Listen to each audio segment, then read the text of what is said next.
What's up, you guys? Welcome back to my channel. It's M. Williams, licensed master stylist, over 30 years in the hair industry. And this is my channel. It's called Sugar Salon TV. Let me fix my microphone. Mic check, mic check. Anyway, you guys, yesterday, and then you see I went back to my Afro wig. People act like they don't even recognize me with the other wig on. So I'm like, okay, you guys. So anyway, you guys, let me know which wig you like the best. Drop a comment down below. You like the long wig I had on in my other video, which was my other mentorship video, Mentorship 101, episode 1, or do you like this wig the best?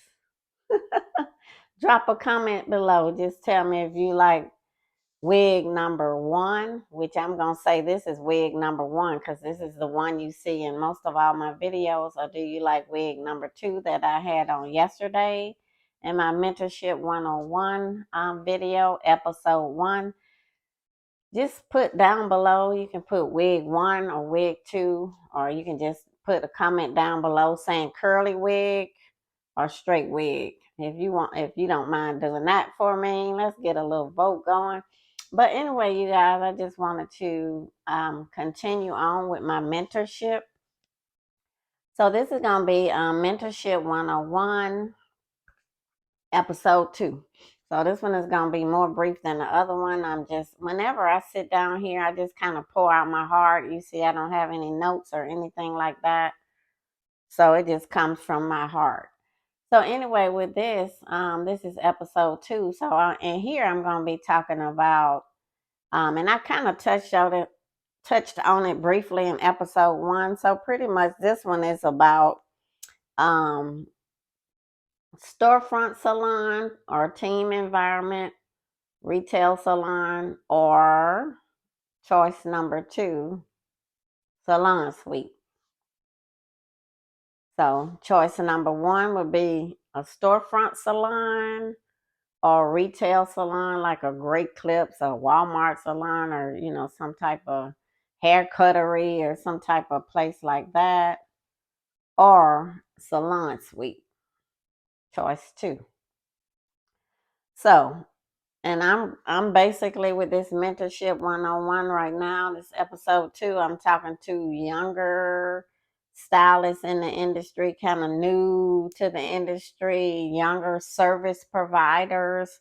No matter what, you may be a massage therapist, you may be a nail tech, you may be a hairstylist, you may be a braider, you may be an esthetician, service providers, such as myself.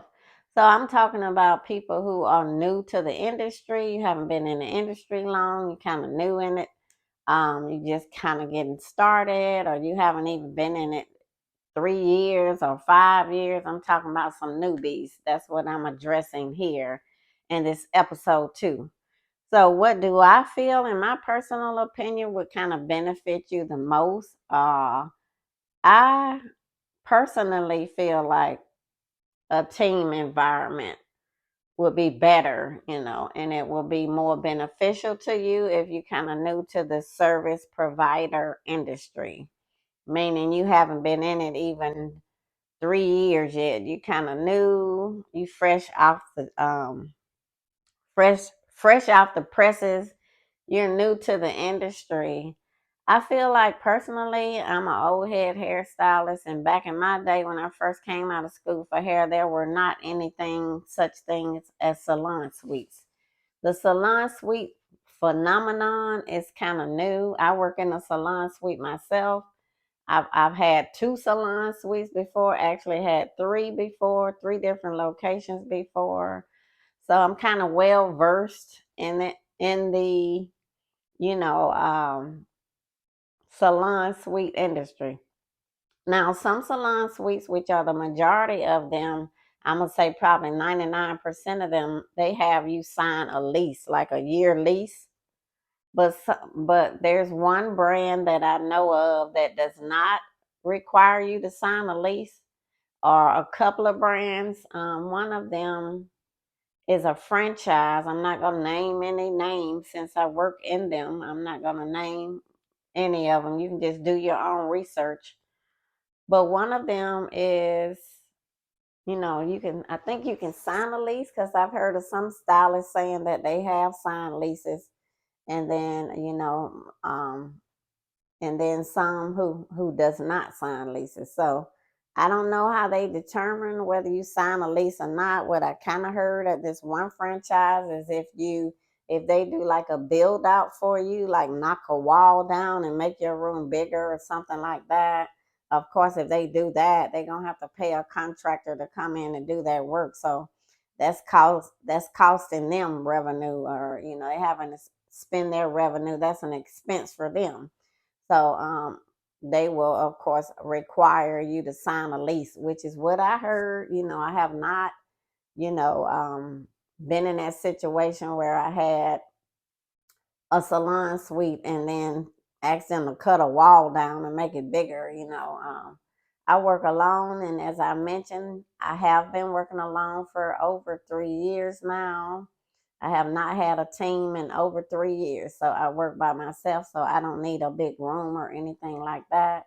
The room I currently work in at the salon suite I work in is a nice size, and it's a good size for me. It's a good fit for me. So, like I was saying, where I'm at right now, it's a good fit for me. But back in my day when I came out of cosmetology school, they did not have salon suites. It was not anything that was out here. So back in my day, hairstylists, we worked in storefront salons, or we worked in places like Great Clips or Mom and Pops, or kind of like a mom and pop salon, like what my husband and I had, where it's a small business. You work in there. It's not a chain, it's not a franchise and stuff like that. So when I came out of cosmetology school, there was not any salon suites at all. So the stylists from back in my day, including myself, I want to say we kind of were more well rounded, because we didn't have a choice in the matter but to work in a team environment. And not saying that in a negative way, but I'm just saying that was the norm for us. We worked in a team environment because they didn't have any such thing as little small rooms like salon suites, where you can rent out this little small room and be paying, about the same amount in rent that you're paying, at a storefront salon if you own one of those. I mean, the salon suites, they are very pricey, but there's some pros and there's some cons to them. But one of the pros to them is you're gonna be probably paying about the same amount that you probably can get a storefront from in rent. But the pro about the salon suites is that you don't have to pay the water, the lights, the gas, all this other stuff you have to pay in a storefront salon. You're in a salon suite. So that's a pro. You don't have to pay all that, but just depending on, how if you've worked in a storefront salon and you've owned one, if you've owned a storefront salon before, and you go into a salon suite, it's gonna feel kind of different, because even though you renting out your salon suite and that's your room, that's where you run your business, it's still one big building with a whole lot of stylists in there. So you still got to work with stylists, just like you work if you were in a salon where you're in a storefront salon. You still around hairstylists. In the salon suite, you're still around hairstylists too, but you can just go into your own room and you can close the door. You can even lock the door if you want to. That's the difference. In a storefront salon, you usually got, stations lined up, and you may be working right next to a stylist on each side. You got that situation. But in a salon suite, you're still working with a lot of hairstylists. It's still a building with a lot of hairstylists in there. The only difference is you have a small room that you're in that you can call your own. You can call it your own because in this hair industry, people are big on wanting their own, because when you are in the hair industry, like I kind of touched on yesterday, or when you're in a service industry, like nail techs, massage therapists, people who do facials, which are estheticians, people who do lashes, all of us who are service providers. Speaking of that whole service provider industry, you kind of big, it kind of innately comes to you where you want your own, simply because when you're in this industry, service provider industry, you don't really have a boss pretty much, unless you're working in a salon where you're like a corporate salon where you're getting an hourly wage, which there's not a whole lot of salons that do that, but that offer that structure, but there is some that do. So of course, if you're working in that type of situation where you have to be in on like Monday through Friday, 9 to 5, just like a regular work schedule, then you're a W-2, you're an employee. You get a W-2 and all that stuff. But I'm saying, for stylists who choose to go into like a storefront salon, rent a booth, or be commissioned or whatever like that, they're always going to be wanting their own, because when you go to school to be a service provider, then pretty much in your brain, you already pretty much know 99.9% you're not going to have a boss. You're going to be your own boss, kind of thing. So you have that mindset. And a lot of times that's why people go into the industry. There's other reasons too, but that's one of the reasons. I feel personally that people go into the industry because they know that the hair industry is a multi-million-dollar industry. They know, and to be honest, to get into this industry, like if you go work at some of the places I worked at when I worked in corporate, like they're going to do a background check, they're going to do a drug test, they're going to do all of that. But working in the industry, if you work in a salon suite, or if you work in a storefront salon, 9 times out of 10, they not doing no kind of background check at all. That's number one. Unless you're an employee in a salon, where it's a corporate salon, where it's a chain, it may be a franchise salon, and they offer you employee positions. They might do that. I don't have any idea if they do or not, but I know 99% of the type of salons that are out here, they're not doing anything like that. So they're not doing like background checks, criminal history checks, drug checks. They're not doing any of that. So pretty much, when you go into this industry, you pretty much know you kind of gonna be your own boss. You ain't got to go through all these different background checks and stuff like that. Not saying nobody don't want to go through the background check. I'm just saying that it's not done.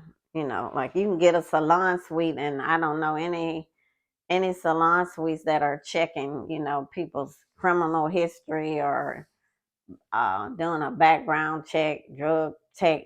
This industry is really not an industry that really does that. So unless, like I said, unless you're going to probably be an employee where you're getting a W-2 form and all of this, and you got, you're getting deductions taken out of your check for state, federal, you guys get that. So if you're an employee where you get a W-2, they may do that. I'm not sure, because I've never worked in that type of place before, in that type of salon.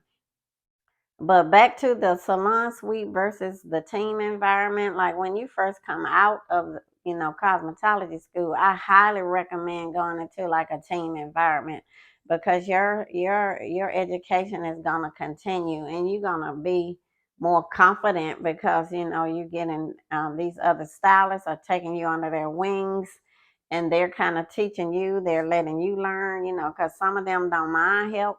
Now some stylists don't want you watching what they do, that type of stuff. but some don't care.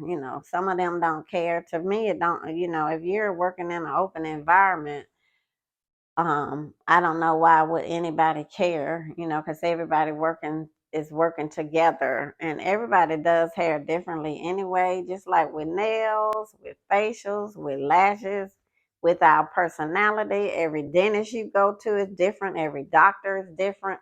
Everybody bring their own like bedside manner, they call it, or their own personality or integrity or lack thereof to whatever they do. Even if you work in corporate, the same thing.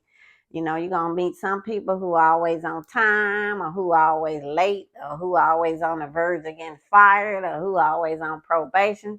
You're gonna see those in corporate who are always going above and beyond, and those who saying that ain't on my job description. It's a plethora of behaviors, it's a plethora of personalities, it's a variety of people out here. We all different. God made us all different, so our behavior and personality is always going to be different. Always. You're going to see people who see the cup half empty, and the other one over here who see it half full. You're going to see this one over here always laughing and joking, and you're going to see the other one over here always mad and complaining. That is life. And so that applies to any industry, no matter what your job may be. So whether it's you a service provider or whether you're in corporate, I worked in corporate 22 years. All of those behaviors I just described, I saw in corporate. So it's gonna be, that's gonna be always, because we're people, we're human. So everybody has their own personality, their own behavior, their own bedside manner, or whatever you want to term it as, whatever adjective you want to attach to it. We all are who we are, and we can strive to go better, or we can strive to get worse. We can change our behavior for the better, or we can continue on in our current behavior, which may be great or may not be. So,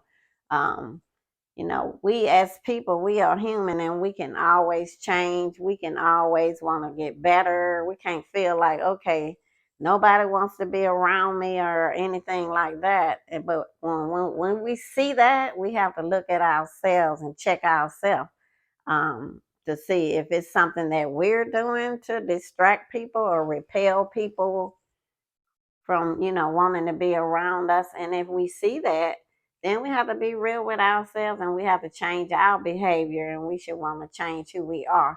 Especially the older we get, we should always be trying to strive to do better, to do right by people, to be representation of, who we are, to leave a legacy. People want to be remembered in a certain type of way. When you ain't got to wait till you pass on in the sweet by and by, you can want to leave a legacy now while you're still alive, while we're still here, while you're still healthy and well. We can all change for the better. We can always grow. We can always be real with ourselves. We need to always be doing that, because everything that we do to draw or to repel people, all of it don't have something to do with somebody else. Like, we can't blame other people. We have to look at ourselves, because at the end of the day, we cannot change other people. Because a lot of times what we see in other people's behavior, they won't even acknowledge that it exists, because they're so used to deflecting and placing blame on other people. Oh, it's my mama. Oh, it's my daddy. Oh, it's my ex. Oh, it's this the dog. Oh, it's the fish. Oh, it's the cat. Oh, it's everybody except them. So we can only look at ourselves and change. Even if somebody do wrong by us, we still got to look at us, because at the end of the day, if they had the opportunity to do wrong by us, we have to look at ourselves and say, what did I present to them that make them feel, or made them feel like they can do this to me, this wrong thing to me? That's why we have to look at it, and that's how we have to look at it, because they may not have any regret or remorse or any repentance or want to change. They may not want to do any of that, and we definitely can't change them. We can't change them, so we can only look at what part we played in it. what made them feel like they can do that to us, that mean, hurtful, abusive thing, what made them do it. So you guys, I'm kind of taking a rabbit trail. But anyway, the reason I bring this up, because in the hair industry, it's all kind of people. Like I just said, it's going to be people trying to get over on you. It's going to be people trying to take advantage of you, even though it could be a very fun industry. When I'm saying people trying to get over and stuff, I'm not saying clients. I'm talking about in my brain right now when I'm saying that, I'm talking about the industry. It can be people doing that to you. You can get hurt by the industry if you go in it green, and if you go in it, like unaware of the things that can happen. You just have to be very wise in this industry, because any industry that you can make a lot of money in, whether it's illegal money or legal money. And I've never done no illegal stuff and try to get money or earn money or take money that didn't belong to me illegally. But I'm just saying, in business, legal or illegal, it's gonna be all kind of people out here who trying to do all kind of things. So you just got to be very wise of that. You cannot be naive. You got to be very wise in your thinking, because any industry, as I said, where you can make a whole lot of money, people are more loyal sometimes to the money than to you. Like, you may have blessed them, you may have set up opportunities for them to make money, but at the end of the day, the loyalty is not going to always lie. This is not how this industry is, in my opinion. You're gonna find some good people just like you would in any industry, but in this industry where there's so much money to be made and to be had, you got to be very cognizant of that, because you can talk to any small business owner, whether they own a hair salon, a nail shop, a spa, a rib shack, a chicken shack, or chicken wings, fried fish, collard green, whatever kind of business they own, a small business owner, a mom and pop, if you will, they can tell you all of these stories about, what this one did, what that one, amazing, painful, hurtful, traumatic stories of stuff that you go through to own a business. So yeah, you may be new to this industry and you won't have your own, but don't ever in your life forget to build that foundation, to build up that knowledge base, that wisdom base, whether it's reading books or getting you a mentor. If it's someone that you admire that's in the industry that you in, email him, email her, email them, and ask them for mentorship, ask them for advice. Tell them you're new to whatever industry you're in, you really admire them. You may find someone that you admire, and they may be on social media, and they just always encourage you. Ask for mentorship. Some people offer mentoring programs for free. Some offer them for an affordable price. If you're the kind of person that's willing to take wisdom and suck it in like a sponge. Now, a lot of people are not. A lot of younger people may not be that way, and not trying to blame young people, but I'm just saying some people, whether young, middle aged, older, some people may not like taking advice, or, having people sit down and, give them feedback or constructive feedback. Some people look at personal feedback or constructive feedback. Some people look at it as, like somebody taking a shot at them, or they take it very personally. They don't take it as, they take it in a critical, in a negative way. Sometimes they can get offended or sensitive by it. And a lot of times, if someone is willing to be transparent with you, and for me, I prefer people who are real, who are transparent, who keeping it real, who gonna keep it 100. Those people, you kind of, it is what it is. It's like WYSIWYG, you what you see is what you get. Those type people, you ain't got to be trying to figure out in your brain, if they telling the truth or if they lying or what are they doing, if they fake, if they real. you ain't gonna even have to worry about trying to figure that out because they are transparent and honest. So I'm like really comfortable with people that way who are very transparent and they don't mind exposing themselves. Those type people, you can trust them a lot because it's in your face. They're in your face with who they are. They're comfortable with who they are. They know who they are, so they're very comfortable with that. So in this industry, don't be green. Make sure you get stuff in writing. If you sit down and have a conversation with a salon owner and you're trying to work there, you're trying to be in a team environment, get stuff in writing.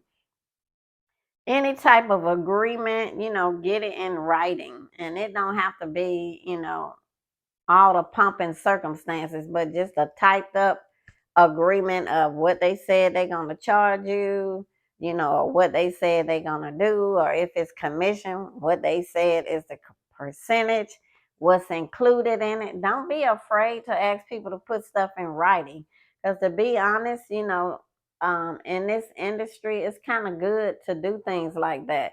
It protects you, it also protects the owner because just doing stuff verbally, people can agree to stuff and then down the road they can try to change their mind. And people nowadays, I feel that a lot of times people don't sit down and have a conversation.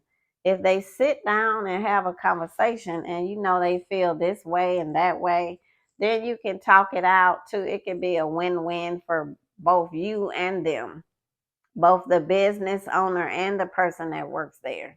But if people just keep stuff on a low low, they keep stuff on a hush hush, um, and they don't say anything to you at all, and they just come up with their own way of how they're gonna handle stuff. First of all, that's to me, that's no integrity. You always want to be honest when you're dealing in business because you don't want to burn bridges in business. Like everyone knows that's business 101. Do not burn bridges in business because you can have this grandiose, grand idea in your head about what you're going to do, and you can step out to do it. And when I say you, I'm talking about me too.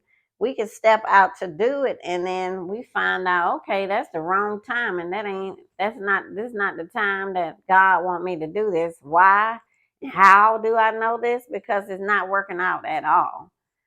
So then if it's not working out as you thought it might, then if you don't burn that bridge, you can go back to that person that helped you early on in your career, who helped you and was there for you, supported you, mentored you, nourished you, all of this, and help you grow and help your own personal business grow. You can go back to them and you can say, hey, Miss Smith, Miss Jane Doe, um, girl, I started out over here. I thought I was hearing from God on stepping out here, but girl, I was doing better over here with you. All of that overhead, all this other stuff I got going on, all this stress. I didn't realize how hard it was, how much of a challenge it was, how stressful it would be. So can I come back over here and just work with you for a while? And then if you can mentor me and help me walk it out. Yes, I mean salon owners or anybody, they don't. I don't know why anybody would mind somebody coming to them being transparent and authentic and having integrity and approaching them like that. You cannot help but respect that person that's doing that. Because a lot of times in these certain industries, people don't do that. They don't do that at all. So don't be looking for that. Don't just be assuming that people gonna sit down and have a conversation with you like that. It's not gonna happen. You're gonna be the last to know, 9 times out of 10. I can't answer for what everybody do, but 9 times out of 10, you're gonna be the last to know if you're the owner.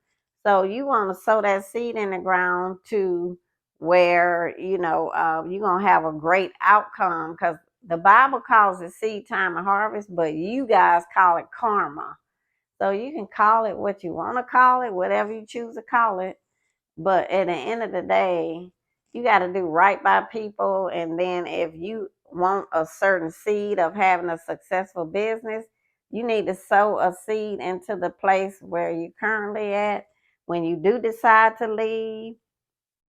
And then you can leave with a good seed in the ground, which is that great foundation that I was talking about in episode 1 with Mentorship 101. Because at the end of the day, y'all call it karma or seed time and harvest. It's going to come back to you. You're going to reap that harvest at some point. You're going to reap that harvest of that seed that you sow. So we have to be cognizant of the way we treat people, make sure we treat people in the way we want to be treated, and that we follow that golden rule that you learn in the 3rd grade, doing to others as you would have them do unto you. We want to follow that golden rule so we can have a great outcome just in general. But again, you guys, I definitely recommend starting off in a team environment as opposed to starting right off in a salon suite. And that's why they're building so many salon suites, to be honest, because it's not just people who have been in the industry a long time who wants to be in a salon suite, but you also got the very brand new, newly licensed, just got licensed service providers who are trying to go in a salon suite too. So that's why salon suites are in very high demand. Now, like I said, I've worked in 3 of them, so I can pretty much tell you with it, it's usually like a kind of revolving door. I'm sorry, you guys, I'm just doing a mic check. It's a revolving door because if you get up in there and you paying about $1,500 a month, which is kind of almost what you're going to be paying in a salon suite. Depending on the size of your room, you could be paying a little bit less, but usually it comes out to about that in most situations. But if you're going to be paying that much and then you just got out of school, you just got licensed, you don't really have much of a clientele. And then, too, you have to look at the service industry that you in. Like certain service industries, like with hair, people are always going to be getting their hair done. That's going to be always. I mean, my husband and I opened the storefront in '08, and you guys know in '08, that's when the recession hit, the Great Recession. So we survived that. But people are always going to be getting their hair done. It's certain times of the year when hair will slow down, just like in any other industry. There's times of the year, like the first quarter, a lot of times stuff slow down, in a lot of industries. But you got to look at what your industry is too, and you got to say, okay, because we are service providers, so you know this is not something that people don't have to get their hair done to live, to live, to be alive. Like you don't have to do that to be alive. So it's a choice that people make, whether they decide, okay, I'm gonna go get my hair done today, or I'm gonna go get my braids done or something like that. So you have to look at the industry you're in as a service provider, and you got to see how much high demand this is in the niche that you're in. Whatever it is you do, you can do your own research, which I hope you did before you went in school for it. But you can see how high demand, such as facials, lashes, massages, anything, hair, braid. You can see how much of a high demand that is because you can research. It's all kind of ways you can research now. You guys got Google, you got YouTube. We didn't even have all this stuff when I was in school, but they got all of this stuff now. So you guys have the opportunity to do some footwork and then just talk to some stylists who've been in the industry a long time, such as myself or any other hairstylist that's been in the industry. Seek out advice, seek wise counsel. That's what I feel like a lot of times people don't do nowadays. They don't really seek wise counsel. Um, and you can avoid a lot of mishaps, a lot of mistakes, a lot of bad scenarios. You can avoid them by building up a foundation of wisdom, of knowledge, just pull it from wherever you can. Just draw it from, doing your own research, asking people, going to salons, asking salon owners, calling them and ask them, just tell them you're new to the industry, could I, meet with you? Could I chat with you? They'll be like, sure. You just go over, you have your whole list of stuff, written down, and salon owners, I don't think they would even mind you coming in and doing that. Just asking them. Not saying you trying to work there, not saying you trying to interview there. I'm just saying you're building up your repertoire of information, your knowledge base, if you will. You building up your wisdom before you decide to even go in the industry of, when you get in, say, for instance, if you do lashes, you want to do your own research and see how many people are really getting lashes. Is that the industry that people are trying to get? Is that in high demand? Like, just find out, what it is. Like, find out, is it in high demand? Or you going to, just like some people, they go to college, they get a degree, and that's wonderful. Hats off to you. But do you research to find out if this an industry that's in high demand, that pays well?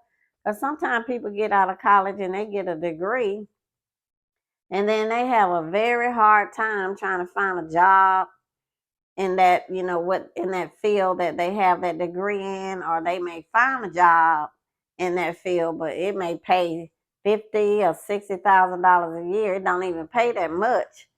And so do your footwork, do your research, do your due diligence, I'm really big on people doing what they need to do, because at the end of the day, you can't blame mama, daddy, auntie, Ray. You can't blame nobody. You got to do your footwork, because there's so much information out here now that was not out here before. It's a ton. You can even ask Siri or Alexa. You can ask either one of them sisters and they'll tell you the answer. I mean, it's a no-brainer. So you can even ask Siri or Alexa or Google, what's the average income that someone who do lashes earn? What's the average income that a massage therapist earn?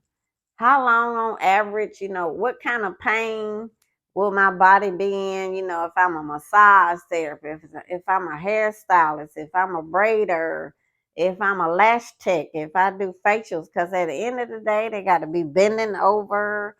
You may be sitting down as a nail tech. You may be sitting down as an esthetician. You may be sitting down, as a lash tech, or and massage.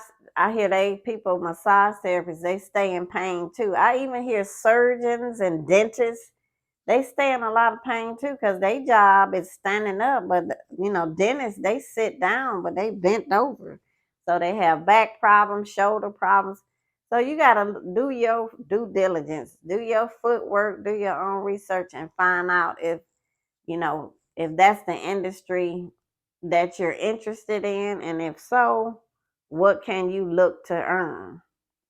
Anyway, guys, let me end this because I'm going on and on, and I just want to give you a little bit more information. So this is Mentorship 101, episode 2, talking about salon suites and team environment, and just some feedback on what I have for you. So I hope you enjoyed this today. I hope you consider subscribing.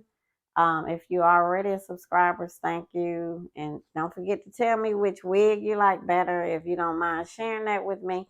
Anyway, I'm going to see you guys on the next video. You guys have a blessed week, a blessed month.